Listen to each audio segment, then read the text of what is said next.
It's mid-August, and you know what that means, especially for parents? It's time to shift gears from the easygoing days of summer and start easing your little ones back into the structure and routine of the school year.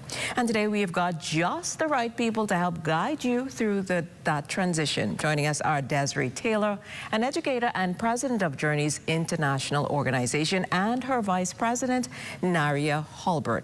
Welcome to What's Trending, ladies. Thank you for having us. It's a pleasure to have you here with us. So Dezree, let's start with you. What are some practical steps parents can take to bring structure back into their children's lives as we wean them off that free time of the summer and get ready for back to school, which is literally right around the corner? Right around the corner. You know, school is getting ready to open, not just for children, but for teachers also. And so because I'm a teacher by profession, there are some things that we have to wean children off gradually rather than trying to snatch it away from them. And I know all summer they've been on these games and, you know, they've been up late in the night and their eating habits. And so what we want to do, they still have a couple more days to, you know, chill out and, you know, relax. But we want to start limiting their time on the games and limiting their time, you know, put them on a schedule. Because we realize when children get back to school, if they're not on a schedule, it's going to cause a big problem, especially with the games and the eating and the moving around. And so that's one of the biggest things I think parents can do. Also, one of the things that they want to do is, you know, start gradually giving them a little book to read, you know, weaning the time off the TV. And, you know, so when they get their homework or when they get back to school, they're able to kind of like cope with getting back into school after almost 2 months of vacation time. Now, you know, one of the things that happens during the vacation time is also staying up late. So how important is rest and preparedness, especially when it comes to setting the tone for productive school year? Absolutely. And so again, scheduling. You want to make sure that your children get to bed on time. And it's going to take a while because they may go to bed and not go to sleep. Right. And that's fine. You put them in bed, you turn the light off, and gradually they will get back into the routine. And so again, everything is scheduling. We have to start getting those children back in bed by 9 o'clock. By 10 o'clock, they'll be sleeping. If you realize that it's taking a little longer, then you put them in bed a little earlier. Sometimes parents are not home to do that. And so what we have to do as parents sometimes is we make children know, turn off the lights. I want all the lights off in the room at 8 o'clock. I'm gonna check, I'm gonna have somebody check, but we have to wind down, get them wind back into a schedule and into a routine. So Naria, let's bring you into the conversation as we pivot a little bit. I see you in your lovely, both of you in your lovely orange shirts. So tell us more about Journeys International. What's the core mission behind the organization? So Journeys International is a nonprofit organization that started about 8 years ago. When we first started, we catered mainly to inner city children, children who we knew did not have opportunities the way others who might have had it at more affluent schools. And so we were based mostly out of inner city schools. And the main tenet behind our mission was to empower children through exposure. And one of the things that we used for the exposure was field trips, things of that nature. But it is ultimately to develop their character, for leadership development, and to expose them so that they can know that they can be more than just what they see in their families, in their schools, in their communities.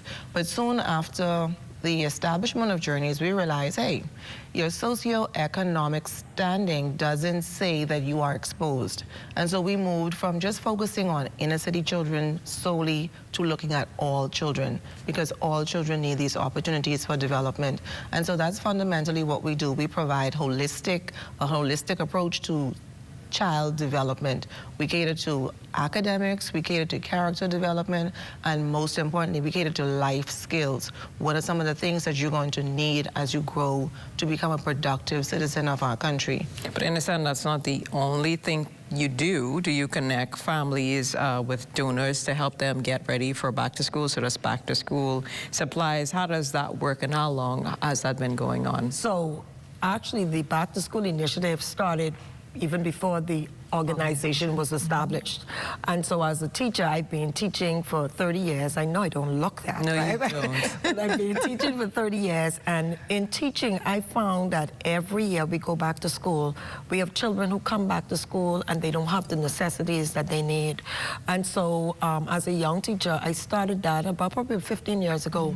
And, you know, I want to say this, the Minister of Education, almost about 12 years ago, I was teaching in her constituency, and I reached out to her, and she was helping me buy uniforms for children, buy books and workbooks, and, you know, and never put it out there for anybody to know. And so we've been doing that for probably as long as I don't know. And so what happens is we look at children and we look at their needs. Some children don't need the exercise books because everybody's giving them out. Some children need textbooks. And so we provide textbooks for children who need it. We provide bags, uniforms, but it's on a need. And sometimes we could give more than is needed because everybody's doing it. So what we do is we vet our children, we look at them, we see their needs, and we provide that for them every year. We do that. So what would you say is most rewarding for both of you in this work that you do? For me, when I can see children excelling, when I can see children breaking cycles, we have children in our organization that's from poverty-stricken communities, and when you see them graduating from school, when you see them excelling in their BJCs, and when you see them in their GLAT results, for me, that is the most rewarding I can. Sometimes I just feel like I want to fly when they call me with the results. Why? Because these are the things we want to do. When children excel, it means that, and in our organization, I say this everywhere I go, I believe the Lord has given me the remedy for the crime and poverty and everything. And it's simple, train up a child in the way he should go. And the Bible says when they're old, they won't depart from it. And so when we start training them and we can see the results, we know great things are ahead for them. Well, finally, how can members of the public support you in your efforts quickly? Well, we are on Facebook. We have a strong Facebook presence, and so you can find us at Journeys on Facebook, or you can find us on our website, journeysinternational.org, I think it is. That's correct. Yeah.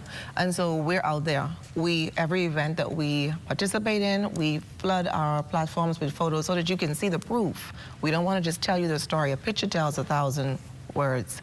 And so you can find us out there and you can check us out. We're a legitimate organization. The proof is in the pudding. Our students are excelling. We can see their growth, and our parents are appreciative of the support that they receive from the organization.